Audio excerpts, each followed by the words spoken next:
Well, hello again to all the boys and girls out there in YouTube land watching. John and Ellie back at you with another beer review. And today I am looking at Blue Moon Mango Wheat. Now, I don't think I've ever had this.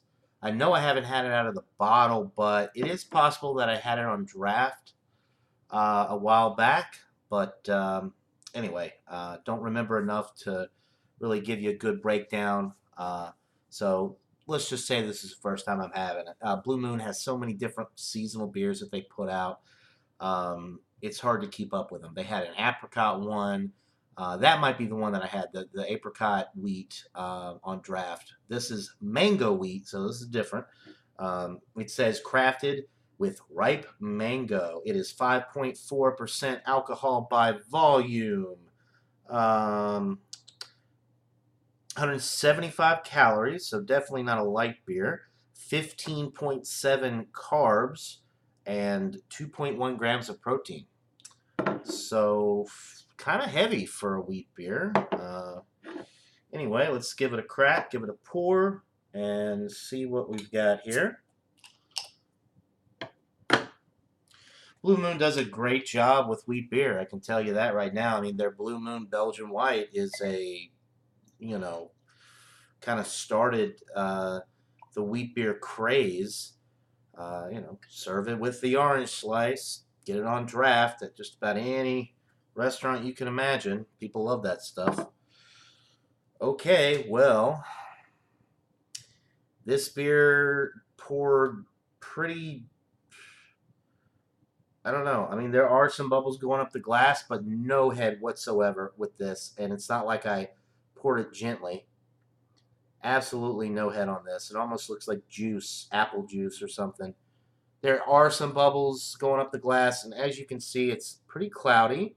Um, I don't really see too much floating around. Or there might be some very fine particulate matter when I hold it up to the direct sunlight, but not really too much floating around in there. It's just more of a cloudy type beer. And this is a fresh beer. It does have a pretty good date on it. November 26, 2018. So we are well within the freshness date. Carbonation kind of threw me off there, or the lack of head, shall I say. There are some bubbles, like I said, but there's just absolutely no head, as you can see, on this beer whatsoever. Whoa.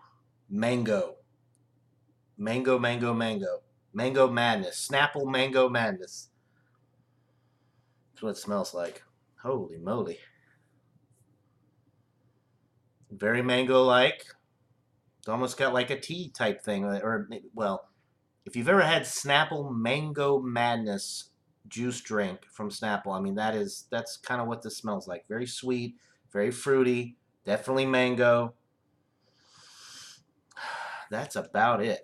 I'm not getting any wheat or alcohol or beer-like qualities. It really just smells like mango juice drink, which is not a bad thing. If you don't like beer, this might be something you would want to drink. It's almost thick and syrupy looking too. Kind of weird. All right. So the appearance is not the best, but it's all about the taste, right? So cheers, everybody. Let's get into it.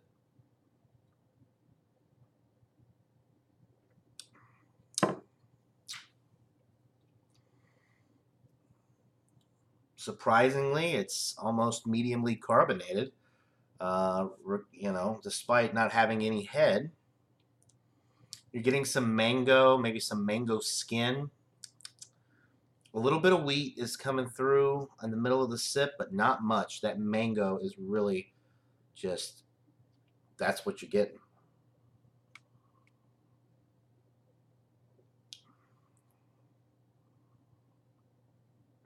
Very fine carbonation, little prickly bubbles throughout the sip and in the finish.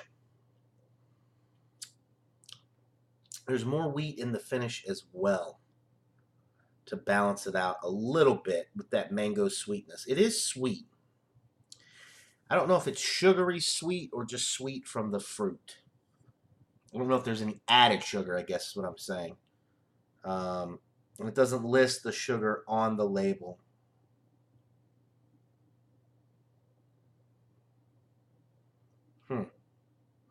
Wheat ale with mango and natural flavors. Okay. It says crafted with ripe mango. Yeah, that's about it. There's really not too much going on the label. I'm not sure exactly when this beer was released. I want to say 2016, and then it's kind of a seasonal beer. Although you do see it a lot. I bought a single of it. I can get the pick your own 6 pack at Kroger or Publix for $9.99. So I like to try a lot of different things, and I don't remember ever having the mango wheat, so I wanted to try that. I do typically like Blue Moon beers, and I do like this. However, it's not very beer-like. If you want a beer, steer clear of this one, because this is more like a fruit type drink with very faint beer like qualities on the back end. It's mango forward on the aroma, it's mango forward on the initial taste, and then through the middle of the sip, and then those wheat qualities kind of follow through on the back end to balance it out a little bit. But it is very sweet, and it just doesn't really look like a beer either. Um, I would have liked a nice big head with a nice aroma, bouquet of the aroma, and getting other qualities other than just mango. You know, I mean, I could just drink mango juice and be happy. 5.4% alcohol. I guess you could say it's sessionable, although, or somewhat sessionable, although at 175 calories. And I mean, you know, you wouldn't want to drink too many of these. I'm sure the sugar is kind of high in this, as sweet as this is. So you wouldn't want to drink too many of these, I don't think. But I mean, if this is your thing, then great, go for it. It's definitely not a bad beer, but it doesn't taste like a beer in many ways. So for an avid American adjunct lager drinker, I wouldn't recommend this because I don't. It's so far away from that style and what a lot of people think of as beer. It doesn't even taste like a standard wheat beer. I mean, it doesn't taste anything like the Blue Moon Belgian White or any of the other wheat beers that I've really had. I mean, it's like a flavored beer, a fruity, a juicy beer, and not a New England IPA style juicy, just like a juice drink type beer, which is weird. But it is refreshing and enjoyable, and you do get some wheat in there to let you know that it's maybe a wheat beer. Um, so, one more sip. Sorry, guys, this one's just kind of throwing me for a loop. It's so strange. I thought it was going to taste like a solid wheat beer with light mango notes, but it's the complete opposite. It's heavy mango, juice like aroma and taste with a little bit of beer weediness on the back end. So, completely opposite of what I thought it was going to be. But it has no off flavors. It's not bad at all. So, I'm going to give it an 85 out of 100. It is a solid, good product. Is it a solid, good beer tasting beer? No, it doesn't taste like a beer, really. Not very much. So you might not like it. If you like, if you like the Seagram's Escapes, if you like the sweet malted or malt beverage type products, and you want to get into some beer, it would be a good transition to beer. This would. But for a beer lover, manly beer drinking person like me, this just doesn't cut it. But it's not bad, so I can't give it below an 85. It's a solid, good product.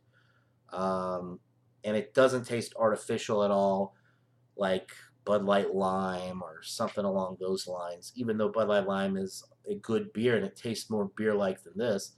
Um, but it's a very natural tasting product. It's just a little too fruity and not enough beer qualities for me to want to drink a lot of this. If I'm craving a beer, I wouldn't go for this. So anyway, a 95, an 85 out of 100. It's a solid B product and wheat beer a little on the sweet side, so if you're not into that type of thing, maybe steer clear of this. But otherwise, you can't go wrong with it. There's nothing off about it, and it does have really refreshing and enjoyable qualities to it. So it is, for that reason, an 85 out of 100. So that'll do it for this beer review, guys. Hope you're having a great day, and until next time, everybody, cheers.